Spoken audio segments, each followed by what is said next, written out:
I'm here because your professors invited me to come down and talk to you about the integrated path to licensure. And it's a new opportunity that is going to help students who are in school now and maybe about to start or embark on in graduate school, a shorter path to licensure.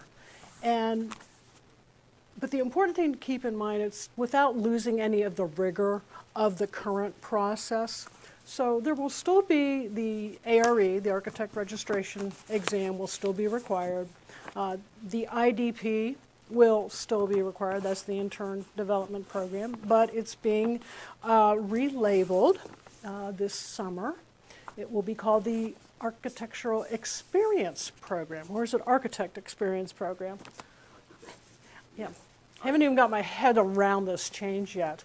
And of course, there will still be the requirement for the professional degree. Those three elements together are what we call the happy path to architectural licensing, because if you have the professional degree, you will never have trouble getting a license in another state because you're meeting the gold standard for licensure. So, what is this integrated path to licensure? Well, one of the committees that I served on for 2 years, starting in 2014, we had as our assignment to look at licensure, the entire process from start to finish, and to have blue sky discussions about any topic related to licensure. And this task force was composed of people from all over the country. There were deans from different schools. There were, assistant professors, young faculty. There were people who were still taking the exam. There were architects who had been licensed for 30 years. There were past presidents of both the AIA and NCARB. And I was on the committee to represent the member board executives who are the administrators of the licensing boards in every jurisdiction or every state. So it was really quite the honor to be appointed to this task force. And so in looking at the process of licensure, we saw that some of the big impediments to becoming an architect were how long it takes. That's the big elephant in the room, so to speak. And because there's actually maybe about a 50% attrition rate from graduation. Where do those 50% of the students go? They don't ever become licensed. Maybe they choose to go into a profession other than architecture, and they're using their architecture degree in some other fashion, but only about 50% were getting licensed. So to make a really long story short, we looked at other programs. We looked at schools that have strong co-op programs like UC. We had representatives from UC come and talk to our group, from Drexel and from Rice as well. And those are some of the schools that have really good co-op programs, because not everybody does this, what you guys have here. So what we came up with is a program where we're encouraging schools to apply to be part of a pilot program or to this new integrated path to licensure concept. Schools had to fill out this pretty complex application to really to determine or to document that the administration of the program was fully behind this concept, where as part of your co-op program, you're completing all of the IDP or AXP requirements before you graduate, which with your current co-op program, the way it's structured, you guys can do that. Then the other big change is to allow the students in these programs to start taking the registration exam before they graduate. And that is a huge change. It was probably only about 10 years ago where we changed the rules to allow people to start taking the exam as soon as they graduated. October 2010. 2010. Okay, so it was 6 years. That you remember better than I do. So many changes. So you used to have like 3 years of experience before you could take the exam. You had to complete all of IDP. Well, now under this, in 2006, you could take it before you completed IDP. And the very first student, not student or graduate or intern, whatever title you want to use, to pass every division of the exam in Ohio was an alumni of UC. And, you know, to us, it became pretty obvious that you could pass the exam before you completed IDP. So now, schools, there's 15 that have been admitted to this program through this application process. The schools that in the program will offer study courses for the ARE, for each division of the ARE, that will be offered through the school. You know, most study courses are offered at conventions, workshops, or through the AIA chapters. And that's still possible for, you know, that to happen that way. There also has to be a documented commitment between the school, the local AIA chapter, and the state board. And the Ohio Architects Board is 110% behind your being able to take the exam before you graduate, so that the moment you graduate, you are eligible to have your license issued by the state of Ohio. Now, you don't have to test through Ohio. You can make any state the state that you prefer to get your initial license in. But I will say that not all states are going to be as receptive to this program as Ohio is. It's going to take time for some of the more recalcitrant boards to change their rules and to get behind the program. The Ohio board was so excited about this opportunity that they voted probably a year ago to change the rules, but it takes a really long time to change the rules, and we also had to kind of wait for NCARB to give us some guidance on what we should, you know, say in this rule. So it will be ready when you are ready to test. There is an application that would need to be completed, and by the time you're ready to apply to take the test through Ohio, it will all be done online, and we'll need somehow, and we haven't worked this out, some sort of mechanism in place to communicate between UC and the state of Ohio and NCARB for us to know that you've been authorized to take the exam, that you're part of this program, and that you're ready to take the exam while you're still a student and before you've graduated. So, and the rule's very specific in saying that you have to be in this program. This PowerPoint actually discussed a little bit of everything that's already been discussed. Originally, there were 13 schools that were admitted into the program. I've noticed that that's a couple of, with co-op and everything else, the thing that you want to know is how are we going to integrate studying for the exam into the curriculum? And so when we looked at the overall curriculum, we just identified that the research year, the spring of the research year and the fall and spring of the thesis year were the best times to probably start to look at the exam. So as you're going through the undergraduate, this is the undergraduate and the graduate program, and you're taking co-op courses and getting interviewed by Alex and reviewing your co-op and developing your IDP portfolio, that's going to lead to the last 4 semesters of your master's degree program, the spring semester when you're here on campus, the summer when you're doing your last co-op, and then the 2 semesters of what we're now calling the thesis year.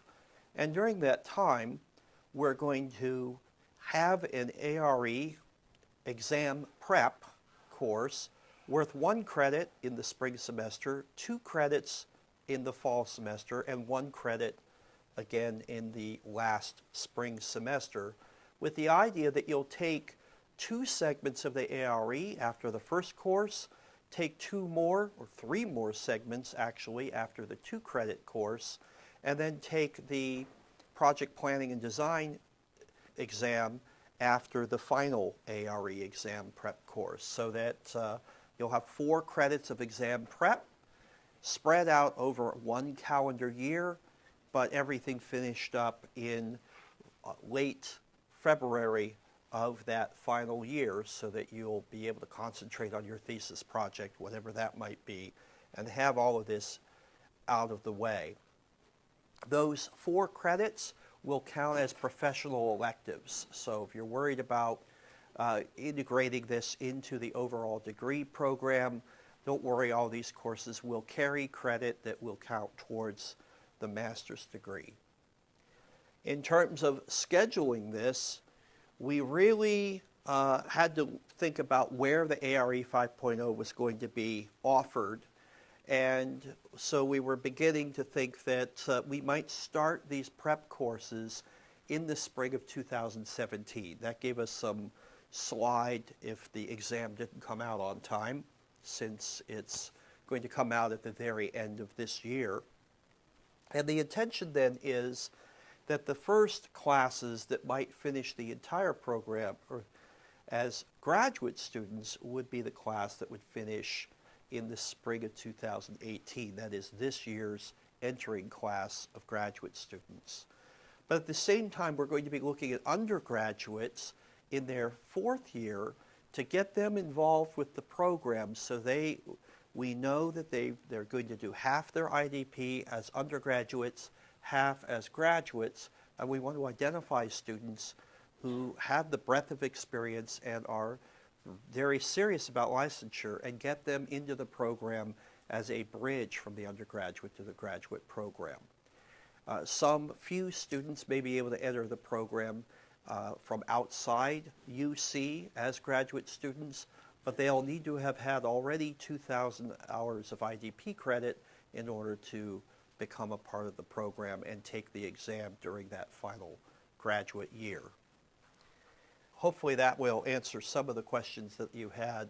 We do intend that these prep courses are going to cover some of these things that don't get discussed in school much. Cost estimating is a perfect example. We rarely get our projects to the point where we're worrying about cost. That's something school's very famous for. Architects could do a better job with that. Ask any client. We do hope that this additional professional development coursework will help hit those areas that you rarely even get actually in practice in those first couple years. I know nobody had me estimating any costs until at least the 3rd or 4th year out of school. Nobody trusts a 22-year-old to tell them how much something's going to cost. If they've got the 2,000 hours, they'll be able to join the program. The problem is many students don't do a lot of internship as undergraduates if they're not in our program. They may only have 500 or 700 hours. They're not going to be able to complete IDP in 3 co-ops as a graduate student. There simply won't be enough time. So in this pilot phase of the program where we're really not yet offering it to every UC student, we're going to be working first with the students who have the best chance of completing IDP while they're still here at UC. It's the same master's degree with the same credit requirements and the same studio, the same education. If one is in the IPAL program, one will take these professional development and ARE study courses in lieu of other electives, but it's still the same degree. And students won't, we don't intend that students will have any discernment as to who's in the program and who isn't. We're going to change the way IDP hours are counted.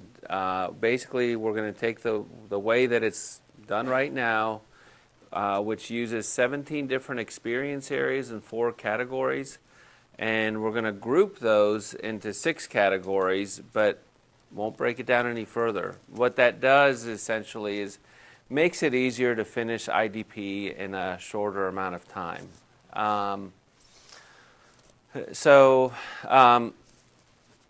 Right now it takes people an average of about 5 years to complete IDP in the form that it's at. It was always meant to be a 3-year thing. But recently we lowered the hours in Ohio, and most NCARB lowered the hours, and Ohio has accepted that. Most states have, but not all.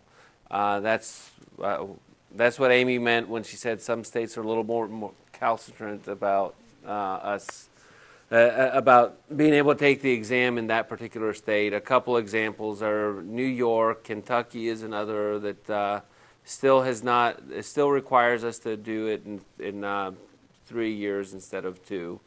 But NCARB's website has a map that shows which states let you do it in 3 years, which states allow you to do it in 2.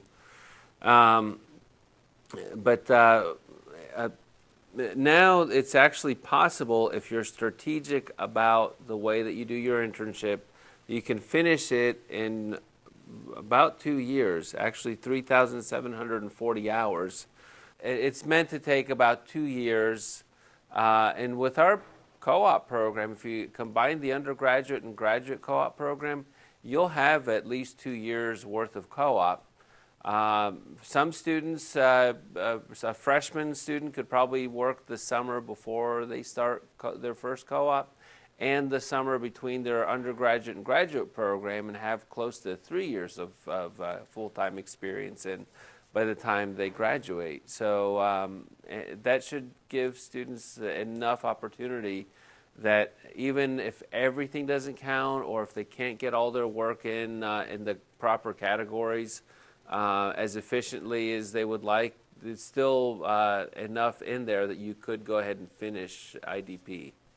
So that's kind of what we're looking to do with our IPAL program, is allow students enough time that they can get the required hours, but then there's a couple opportunities to get some more hours. And there's enough students that do some part-time work as well while they're in school. It's not really, it's not something that we encourage because it's tough enough to keep up with the demands of school.